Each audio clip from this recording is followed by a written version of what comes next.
ایک ہے paper currency ہمارے ہاں جو رائج ہے, اس کے اندر اپنی مالیت موجود نہیں ہوتی, لیکن یہ مضمون ہوتا ہے, یعنی گارنٹیڈ ہوتا ہے, ضمانت شدہ ہوتا ہے, یعنی ان کا طلب واجب الادا ہوتا ہے, کوئی حکومت اس کو بیک کرتی ہے. اصل میں تو اس پیپر کی ویلیو 5,000 کے نوٹ کی 5,000 نہیں ہے, وہ تو 1 روپے کا بھی نہ بکے شاید اگر اس کو تول کے بیچا جائے, اس کی اصل زر نہیں ہے, وہ ویلیو نہیں ہے, منی نہیں ہے, وہ کرنسی ہے, اس لیے اس کو ہم کرنسی مانتے ہیں کہ اس کے پیچھے حکومت کی بیک موجود ہے. احسان بھائی اس سے پیچھے بھی ایک بات کر لیں, ہم اس کو اس لیے 500 روپیہ مانگتے ہیں کہ اس پہ لکھا ہوا ہے کہ حکومت یہ دے گی. اگر میں اسٹیٹ بینک جاؤں اور میں کہوں مجھے 500 روپے کا سونا میرا واپس دیں تو وہ دینا ہوگا ان کو, تو اس کے پیچھے سونا ہوتا ہے, واجب الادا ہے, اس کو ہی کہتے ہیں ضمانت شدہ یا گارنٹیڈ. بالکل, کیونکہ یہ سونا اویلیبل نہیں ہے پیچھے, اس لیے حکومت نے گارنٹی بندے دی اس کی. ہاں, اور اب ایکچولی آپ بھی جانتے ہیں کہ پیپر کرنسی اگر ہم جائز سمجھتے ہیں, میں آپ کے سامنے ایک سوال رکھتا ہوں کہ پیپر کرنسی کے اندر جتنی قلتیں موجود ہیں, ایکچوئل جتنے نوٹ حکومت چھاپتی ہے اتنا سونا موجود ہوتا ہے نہیں, اور پیپر کرنسی آپ کی جیب میں میری جیب میں ابھی پڑی ہے, ابھی حکومت چاہے اس کو 5,000 کو 2,000 کر دے, یعنی قیمت گرا دے دنیا کی کرنسی کے مقابلے میں, ہم کیا کر سکتے ہیں؟ کچھ بھی نہیں. یعنی یہ تو سینٹرلائزڈ سسٹم ہے, اس کو ایک معیشت کی اصطلاح ہوتی ہے سینٹرلائزڈ ہے. اور حقیقت بات اگر دیکھی جائے تو کرپٹو کرنسی میں تو یہ سارے جو کمیاں کوتاہیاں بھی نہیں پائی جاتی, وہ تو ڈی سینٹرلائزڈ ہے, اس کی تو ایکچوئل منی ایگزسٹ کر رہی ہے, ایکچوئل ویلیو ہے, معروف ہے, موجود ہے, بدل ہے, عوض ہے. مطلب ایک آدمی کوئی کرپٹو کرنسی کو ہولڈ کرتا ہے اور وہ مارکیٹ میں اس سے کیش لینا چاہتا ہے, اس کو اسی ٹائم مل جائے گا کہ نہیں ملے گا, اور وہ ڈی سینٹرلائزڈ ملے گا, یعنی اس کے اوپر گورنمنٹ کا کنٹرول بھی نہیں ہے کہ اس کو کم کر سکے, یعنی جو ایکچوئل اس کی منی ویلیو ہے وہ معاشرے میں ایگزسٹ کرتی ہے. ہم یہ سمجھتے ہیں کہ تقی عثمانی صاحب نے جو فتویٰ دیا, ہم ان سے کوئی سوری آواز چلی گئی. ہر کرنسی جس کے پیچھے حکومت کی ضمانت موجود ہو, کوئی مستند ادارہ موجود ہو, کوئی مستند شخصیت موجود ہو, جو اس کو اون کرے کہ یہ شخص اگر میری یہ پروڈکٹ یا میرا بٹ کوائن یا میری یہ کرنسی خریدے گا, اگر وہ میرے پلیٹ فارم پہ آ کے اس کو استعمال کرنا چاہے گا, اس کو اس کے عوض اتنے روپے کا بینیفٹ ملے گا, اس میں 100% جائز ہے. اس میں کسی قسم کا حرام کا کوئی شائبہ اور شبہ بھی نظر نہیں آتا جو پیپر کرنسی میں موجود ہے. آپ بات سمجھ رہے ہیں, اگر پیپر کرنسی کو ہم نے جائز قرار دے دی ہے تو یہ جو ڈیجیٹل کرنسی ہے, اس کی میں کچھ 1-2 مثالیں دینا چاہتا ہوں. بعض لوگ اس کو حرام قرار دیتے ہیں کہ ورچوئل ہے, اور بھائی ورچوئل صرف ہونا حرام کے لیے کافی نہیں ہے, سافٹ ویئر ورچوئل نہیں ہوتے, سافٹ ویئر لاکھوں روپے کے بکتے نہیں ہیں. آپ پلے اسٹور کے اوپر ابھی جائیں, صرف ورچوئل سافٹ ویئر آپ انسٹال کرنا چاہیں, آپ کو اس کی پیمنٹ نہیں دینی پڑتی. بٹ کوائن کو اگر آپ کرنسی کے, ہم نے اس کو لفظ کرنسی کہہ دیا, لیکن آپ اس کو ایک پروڈکٹ, ایک سافٹ ویئر, ایک اس کے پیچھے بلاک چین لیجر موجود ہے نا, جس کے اندر لکھا ہوا ہے کہ اس کے بندے کے پاس عائد ضرور کرتا ہوں کہ اگر گورنمنٹ اس کو آن کرے تو جائز ہوتا ہے. اگر گورنمنٹ پابندی لگا دے تو پھر مسلمانوں کے اوپر یہ فرض ہے کہ حکومت اور ریاست کا. تو میری تو ذاتی نقطۂ نظر یہ ہے کہ اگر پاکستان کی ریاست چاہتی ہے کہ اپنا پاک کوائن انٹروڈیوس کرے تو اس کی تو حکومت کی گارنٹی موجود ہے, تو حکومت کو تو اس کو کلی طور کے اوپر آن کرنا چاہیے. اور میری آج کی گفتگو بھی یہی ہے کہ آپ بٹ کوائن اکیلے کو نہ لیں, کوئی بھی ایسی کرنسی کہ جس کے پیچھے گرنٹر موجود ہے. آپ نے عام مارکیٹوں میں دیکھا ہوگا بلال بھائی, جو تاجر ہوتے ہیں نا ایماندار, ان کی ایک پرچی ہوتی ہے. اچھا اس ضمن میں بالکل میں آپ کی بات سمجھ گیا. مجھے بتائیں پھر پرائز باؤنڈ کے اوپر تو یہی فلسفہ لگتا ہے نا. ہاں جی, پرائز باؤنڈ کیا ہے؟ اس کے پیچھے بھی گورنمنٹ آف پاکستان اگر خرید و فروخت پرائز باؤنڈ کی جائز ہے, بغیر انعام کی لالچ کی ہمارے نزدیک اس کی خرید و فروخت, اس کی مالیت گورنمنٹ نے مقرر کی بھی ہے نا. اگر بٹ کوائن یا کرنسی کی, کرپٹو کرنسی کی گورنمنٹ مالیت مقرر کر کے میں تو آپ کو میری ذاتی رائے یہ ہے کہ یہ جو ڈی سینٹرلائز سسٹم ہوتا ہے نا, وہ سینٹرلائز سسٹم سے بہتر ہے. اس کی میں آپ کو ایک مثال دیتا ہوں. مغل حکمرانوں نے, آپ کو پتا ہے اس مغل ہمارے برے صغیر کی مثال ہے, ایک کوڑی ہوتی تھی, پھوٹی کوڑی, آپ نے سنا ہوا ہے. جی وہ کیا تھا, سمندر میں سے سپی نکلی ہوئی. اس کو انہوں نے کرنسی لانچ کیا, ٹھیک ہے, کیونکہ اس کے پیچھے گورنمنٹ کی ضمانت موجود تھی. ٹھیک ہے, تو وہ ساری 10 کرو تو دمڑی بن جاتا, دمڑیوں کو اکٹھا کرو, پیسہ آنا بن جاتا. مسئلہ یہ ہے کہ جب کسی کرنسی کے پیچھے حکومت, ادارہ یا اکیلا شخص بھی, مثال دے رہا ہوں, رولیکس کی گھڑی ہے, رولیکس کی گھڑی, لوگ کہتے ہیں جی اتنا مہنگا کیوں بٹ کوائن, رولیکس کی گھڑی کیوں مہنگی ہے جی؟ آخر اس کے پیچھے اس کا نام موجود ہے. آپ یہ کیسے کہہ سکتے ہیں کہ رولکس کی گھڑی خریدنا حرام ہے؟ لیکن اس کے پیچھے حکومت تو نہیں ہے نا. ایکچولی اگر رولکس کو بیچا جائے رجی کے پاؤ تو بکے گی. ایک گاڑی 1000 کلو کا لوہا ہوتی ہے, بکتی 1 کروڑ پہ کیا, وہ بھی حرام ہے. ٹھیک ہوگی بات. میرے ساتھ رہیے گا شام بھائی, میرے ساتھ رہیے گا. حضور اس پہ آپ بھی رائے فرمائیے. بسم اللہ الرحمن الرحیم. میں سب سے پہلی بات تو یہ کہوں گا کہ نبوت و رسالت کے دور اور وحی کا دور ختم ہونے کے بعد انسانی زندگی نے آگے چلنا ہے اور بے شمار نئی چیزیں سامنے آنی ہیں. تو ہمیں چاہیے کہ جب تک کسی چیز کے پوری طرح حقیقت کا علم نہ ہو جائے اس پر فتویٰ نہیں لگانا چاہیے. اور کسی چیز کو حلال اور حرام کرنے کا حق تو صرف اللہ تعالیٰ کو ہے یا اس کے رسول صلی اللہ علیہ وسلم کو ہے. اور وہ واضح بڑا واضح ہے کرنسی کی سورہ اعراف میں بڑا واضح ہے. کرنسی کی بات آپ کر رہے ہیں. جب پہلے وہ سونا ہوتا تھا تو اس سے ہم کرنسی کی طرف منتقل ہونے میں ہمیں 700 سال لگ گئے جی, اور ہم اس پر بھی کفر کے فتوے دیتے رہے. اس کے بعد پھر آگے ہم چلے تو یہ جو پیپر کرنسی تھی اس پر بھی بہت سارے مسائل ہمارے ہاں اس پہ تصویر کا بھی فتویٰ تھا. تصویر کا بھی فتویٰ تھا. اس پر بھی بڑے مسائل چلتے رہے. بالآخر ہم نے اس تو یہ حرام سے حلال میں کنورٹ ہو جاتا ہے. یہی مسئلہ ہے ہمارے ہاں. جو علماء کا طبقہ ہے نا وہ کچھ جلد بازی کرتا ہے. اچھا پھر اس کے بعد یہ ہے کہ اچھا لفظ استعمال کیا آپ نے, شکر ہے آپ نے کوئی اور لفظ نہیں استعمال کیا. جلد بازی کر لیتے ہیں, یہ کہنا ٹھیک. جلد بازی آپ دیکھیے کہ ان علماء کی رائے پیچھے رہ جاتی ہے, زمانہ آگے نکل جاتا ہے. میرے بچپن میں بینک پر اتنے فتوے تھے جی, یہاں تک کہ میں ایک ٹی وی پر پروگرام کرتا تھا آج سے 5 سال پہلے. میری ای میل پر یہ میل آئی کہ کیا ہم بینک میں اکاؤنٹ کھول کے گناہ گار تو نہیں ہوں گے. تو اچھا آج جو ہے ہم الحمدللہ بڑے بڑے علماء بینکوں کی سرپرستی, لیکن وہ اس کے بورڈ پر ہے نا. وہ بینکوں کے بورڈ پر جب آ گئے ہیں تو وہ تب بینک ٹھیک ہو گیا نا. بینک ٹھیک ہو گئے نا. مطلب ہے کہ آج تو سارے, اس کا مطلب بورڈ پہ آج تو سارے بینک اسلامی ہو گئے. وہ بورڈ پہ اوپر آپ نے سسٹم نہیں بدلا. سسٹم وہی ہے بینکوں کا جو آج سے 50 لیکن آپ اس کے بورڈ پر آئے, یہ بدلا ہے. وہ بس یہ بدلا ہے نا کہ ہم اس میں آ گئے. آپ اس میں آ گئے. اچھا پھر اسی طرح تو آپ کے آنے سے چیزیں ٹھیک ہو جائیں گی. لگتا تو ایسے ہی ہے. جب تک ٹی وی حرام تھا, جب ہم خود آ گئے تو پھر حلال ہو گیا ٹی وی. تصویر حرام تھی کیمرے کی, جب ہم آ گئے تو پھر حلال ہو گیا. ایک بات مکمل کر لوں کہ یہ جتنا بھی مالیات کا سسٹم ہے اور جدید میڈیکل میں کچھ چیزیں آئی ہیں یا دوسری چیزیں آئی ہیں. اب ہمارے بھائی کہہ رہے تھے شام بھائی کہ پیچھے حکومت کی سرپرستی تو پھر جائز ہے, تو بینکوں میں حکومت کی سرپرستی ہوتی ہے. پھر آپ نے ایک نقطہ اٹھایا لیکن وہ توجہ نہیں کر سکے, رولیکس گاڑی وہ گھڑی کے کہہ رہے ہیں, اس کے پیچھے حکومت کی سرپرستی نہیں ہے. تو یہ چیزیں جو ہماری جو ذہنی طور پر ہم جس پر کلیئرٹی نہیں ہوتے, قوم اس سے منتشر ہوتی ہے. پھر نتیجہ کیا ہوتا ہے اس سے کہ لوگ اس کو اس رائے, ہماری رائے کو چھوڑ کر ہمارے اختلاف کی وجہ سے قوم آگے گزر جاتی ہے اور ہم پیچھے رہ جاتے ہیں. ٹھیک ہوگی بات. وہ میں دیکھ رہا تھا سوشل میڈیا پہ, شاہ صاحب ہمارے ایک عالم ہیں کراچی میں, مفتی مسعود طارق مسعود صاحب, مفتی طارق مسعود جی, انہوں نے بڑی اچھی اس موضوع کے اوپر اپنی طرف سے ایک کیا کہنا چاہیے لیجسلیشن یا ایک آرگومنٹ یا لاجک بلڈ کرنے کی کوشش کی ہے کہ تصویر کیوں حرام ہے. وہ کریں ہے بھی, لاؤڈ سپیکر کیوں حرام تھا اب کیوں نہیں ہے, یا جہاز کا سفر کیوں حرام تھا اب کیوں نہیں ہے, ٹی وی کیوں حرام تھا اب کیوں نہیں ہے, یوٹیوب کی انکم کیوں حرام تھی اب کیوں نہیں ہے. انہوں نے اس پہ بڑا آرگومنٹ پیدا کیا ہے. میں یہ نہیں کہہ رہا وہ صحیح آرگومنٹ ہے کہ غلط آرگومنٹ ہے. یہ فکری انداز ہے سوچنے کا, یا یہ کرنے کی ضرورت کیوں پیش آتی ہے کہ زمانے کو چلتے ہوئے کو حرام قرار دے کے بریک لگائیں, پھر اس میں خود شامل ہوں, پھر اس کو اسلام کا ٹچ دیں اور حلال کر دیں.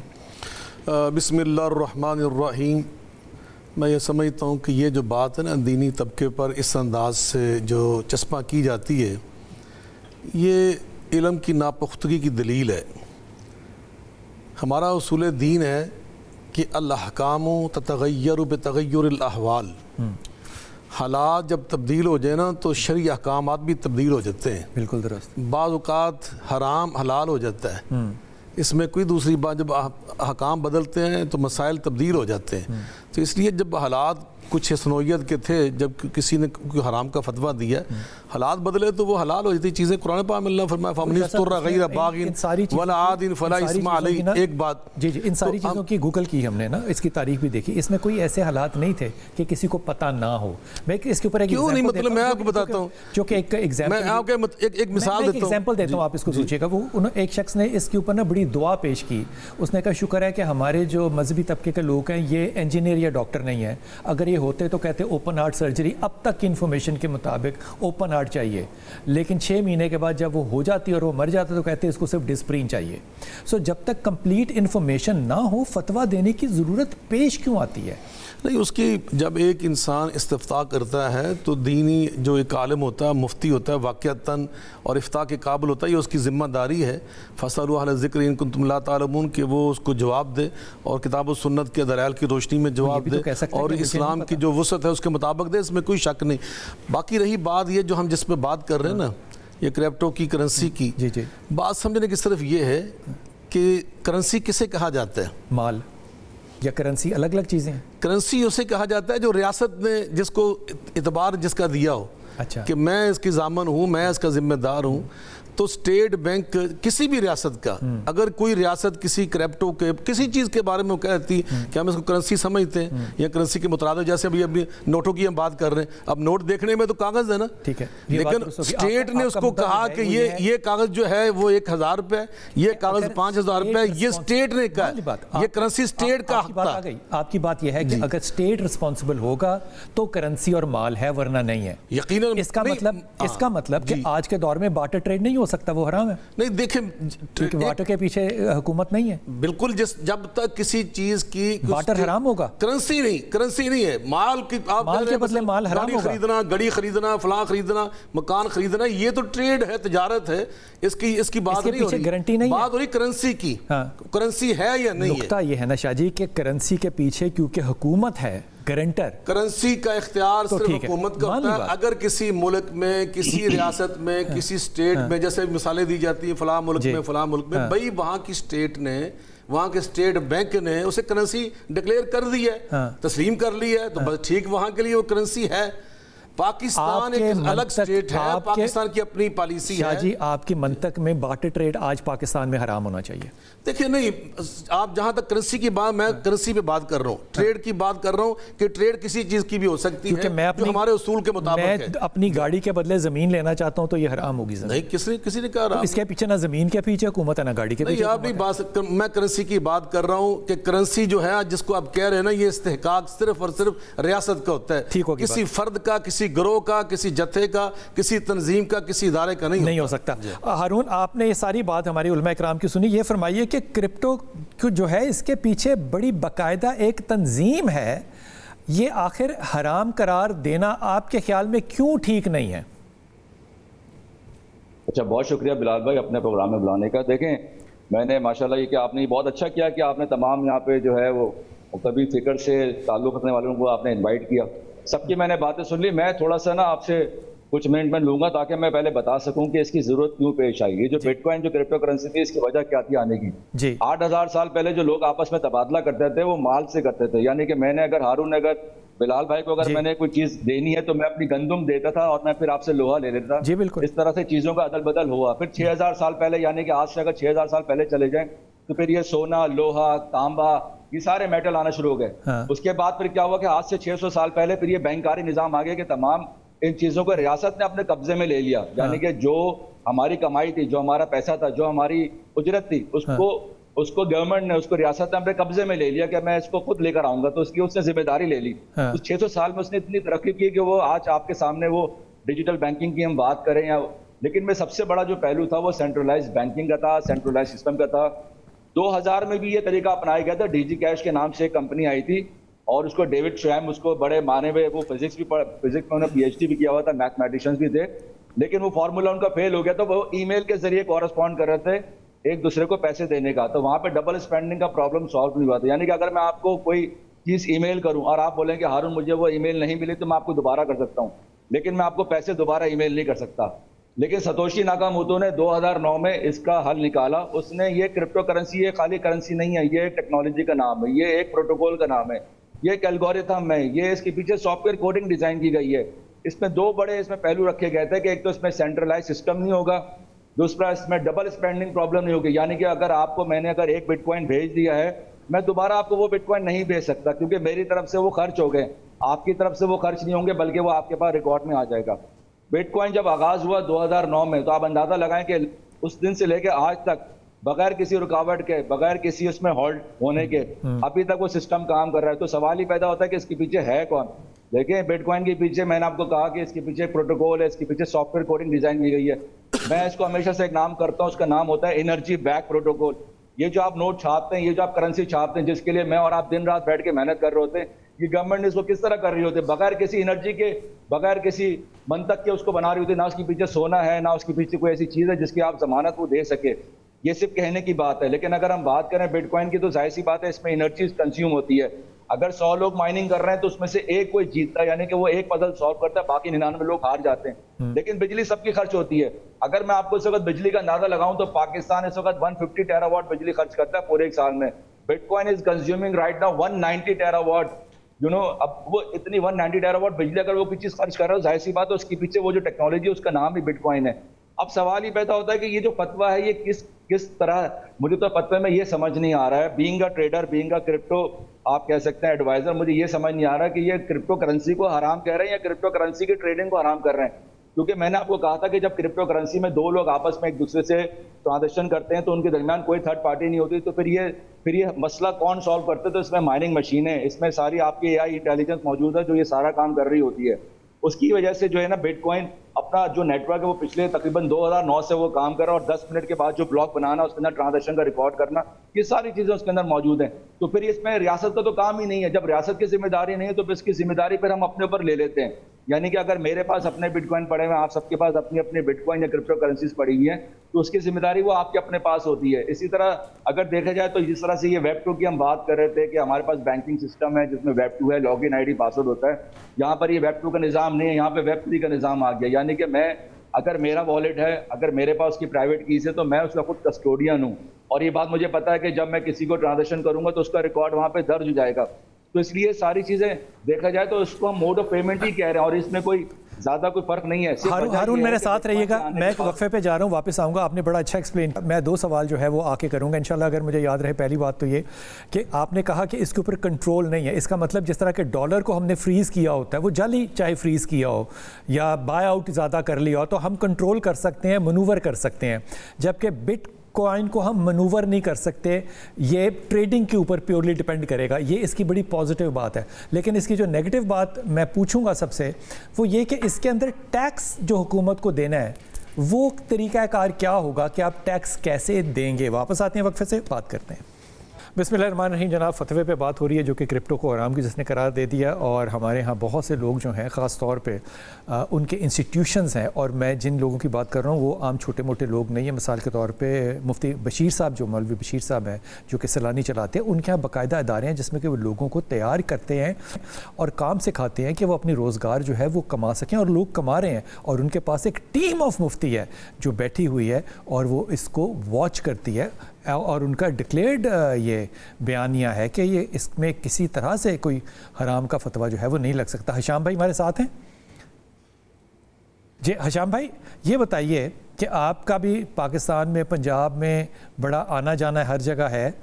آپ اگر لاہور کی منڈیوں میں چلے جائیں, یا آپ فیصل آباد چلے جائیں, یا آپ قصور چلے جائیں, یا آپ سیالکوٹ چلے جائیں, تو وہاں 99% جو کاروبار ہو رہا ہے, چلے 90% کہہ لیں, چلے 80% کہہ لیں, وہ پرچی پہ لکھ کر ہو جاتا ہے, اور اس پہ کروڑوں روپے کا کام ہوتا ہے, اور اس کروڑوں روپے کی پرچی کے پیچھے کوئی حکومتی سند نہیں ہوتی.